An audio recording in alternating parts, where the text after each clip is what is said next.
Hi guys, it's Maaike. I'm back with a Spectrum Noir Basics.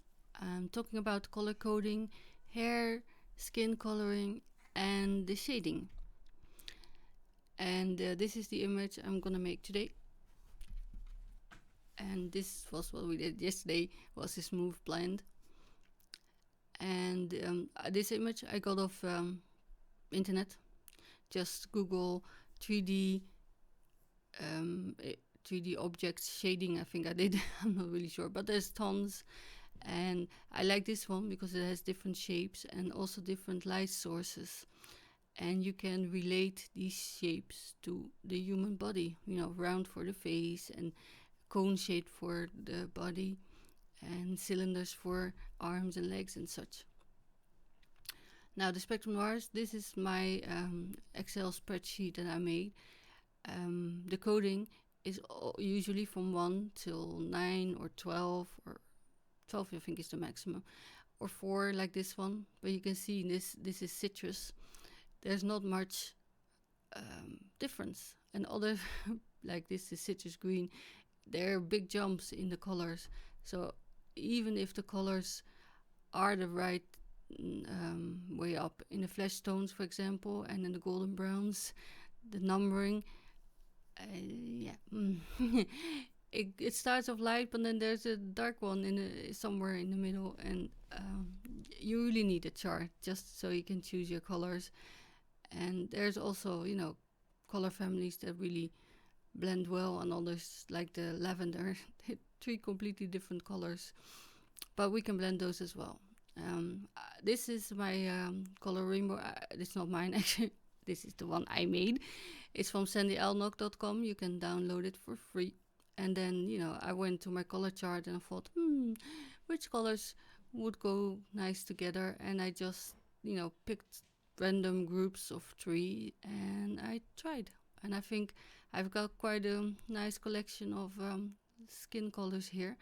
Although I usually go for the Caucasian, this one or those with the light ones. And that's usually because stems are, you know, Caucasian people. I can't, you know, help that.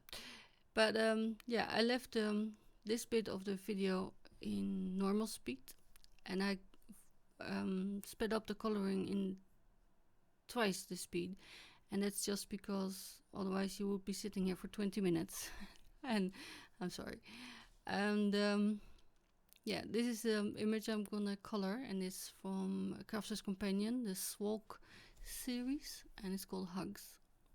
And I liked it. It has a kitty, so oh man, I should count how many kitty stamps I have. Also, I printed it on the Crafter's Companion Nina Solar White paper. And I'm looking at my sheet, so this body is conical, so I can use the shading. And this is round, you know, and the little legs I think are cylindrical. I mean, it's not exactly, but if you can translate your parts to the cones or the reference, then you can, you know, keep that close and use it for your shading. So I chose reds for the hair and the 10 colors for the skin, and I thought I use a pastel pink. It goes really well with red hair. No, but there's a big jump in the color, so that's why I thought I'll show you that. And my sun usually comes from the left, and I like to use the sun if I can, unless, you know, the stamp dictates where it comes from. Then you are best just to use the shading always on the same side. It makes your life much easier. So yeah, I don't need to put the sun in there for you. And you can see pastel pink 4, 5 and 6, and I may or may not need my little acetate, or you can use a stamping block if you want. But just like yesterday with a smooth blend, we're just gonna cover the image in the lightest color. just to get it saturated and nice and moist. And this I want to show you. I can do flicking motions, although I don't have a brush nib, but I prefer to use circular motions in small areas. So the arm also to me looks like a conical shape. So I just use my reference sheet, and of course there has to be some shading underneath the kitty. And then from the lightest I go to the darkest and I put in the shade, and then I blend it out with the middle color. But then you can see there's quite a jump from the dark to the middle color, although there's no numbers in between. So what I do is scribble on some of the darkest color on some acetate, or as I say, stamping block, and then I pick it up with the middle color, and that will,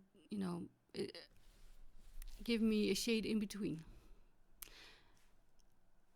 And then you can scribble off your point if you're, I forgot to do it here, but you can clean up your brush nib or bullet nib.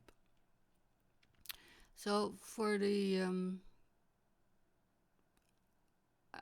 skin color, I went for 10, 1 and 2 and FS8, which is flash, for the rosy cheeks. And that was cheered, I'm sorry. This is a 10. Just like on the dress, you saturate the paper with a nice even layer.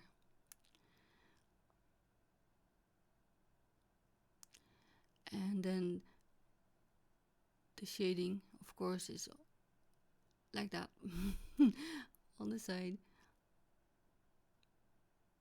And if you can, try to use raggedy edges, not straight lines, because it makes blending, well, not easier, but less noticeable.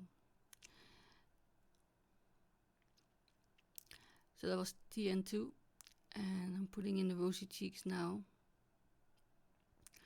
The wetness of the paper will already start to blend it, but then when you go over it with the lightest color, TN1, it will help blend it further. And then of course I went over it later because I thought it wasn't light enough.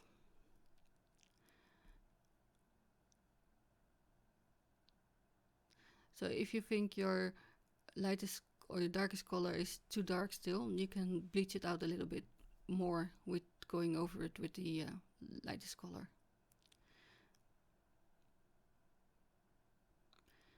So my rosy cheeks are quite prominent. And I probably should have done the bows as well, I forgot. And for the hair, I'm using 3 different color families.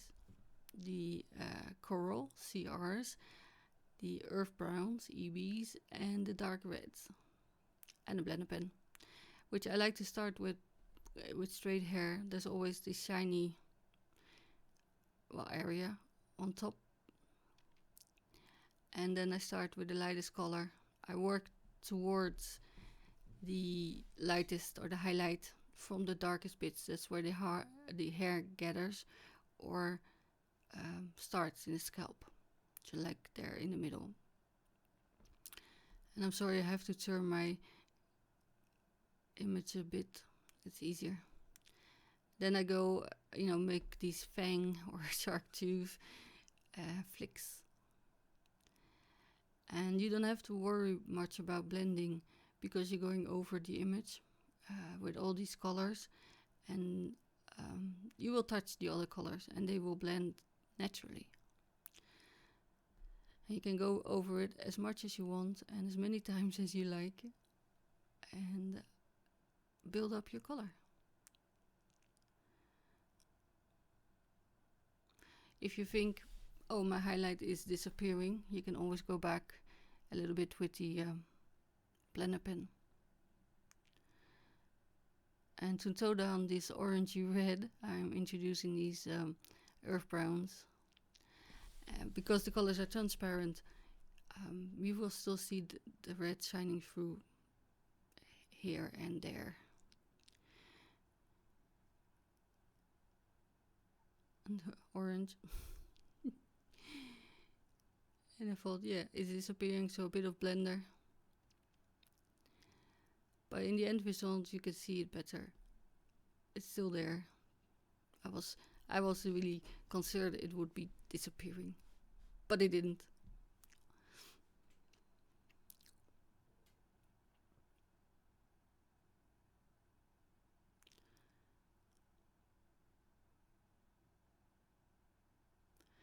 So yeah, DR red again. As I say, you can go over it many times if you think, oh, it's too orange, it's too brown, or too red. You can just mix and match the colors, and I think here is where I call it done. You see the shading also in the face, and the hair has the highlights, and I forgot the little ponytails. But yeah, it wasn't about coloring, and this is where I like to do curly hair. I just put in little C's or O's, and I go over it in the same fashion. Instead of having fang flicks, I just use C's or O's or U's, depends on how they end up on the paper. But you know what I mean. So I think this is about it, and I will leave you until next time. So thank you for watching, and I hope you find this helpful. And I will do another one where I'm gonna blend different colors that you wouldn't think would actually blend at all, like green and blue or yellow and green. I'm not sure yet, but we'll see. So thank you again, and bye.